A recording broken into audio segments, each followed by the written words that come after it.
Hello, YouTubers, potato heads. I thought you'd turn up here. I'm Useful Idiot. Welcome. And today I want to talk about Syria because interesting, this story came out that I think has some interesting implications, and that's the fact that Syrian Air Force has carried out 210 airstrikes in the last 3 days, and that seems fairly substantial. As it turns out, it is. Before this, they were still maintaining 10 to 20 airstrikes a day against their opponents, their opposition, who supposedly the United States supports, unless it's ISIS, in which case the United States doesn't support them.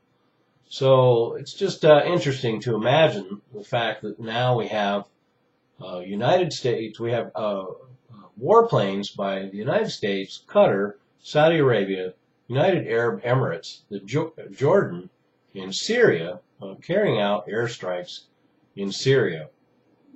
And that's an interesting combination. And the other part of that that makes it all the more interesting is that these airstrikes have been in the east, the north, and the west. And generally they're staying away from where Americans are bombing.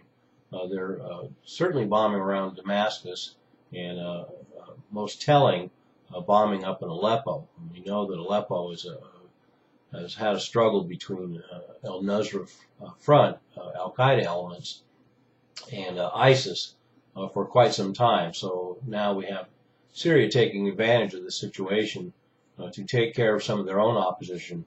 But most interestingly, Syria has been carrying out airstrikes in an eastern province where the U.S. has also been bombing ISIS.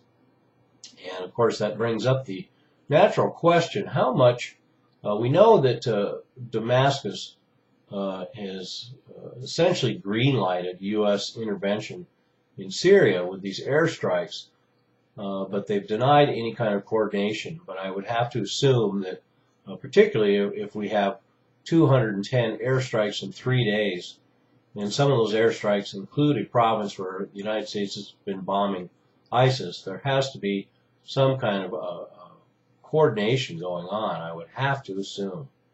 But all the more interesting that we have both the Syrian Air Force and the United States Air Force bombing ISIS positions in the same province in Syria.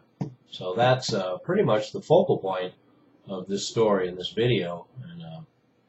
And also, once again, this complex game going on all across the Middle East. And the Syrian component, we have Assad government in Damascus, Syria, taking advantage of U.S. intervention.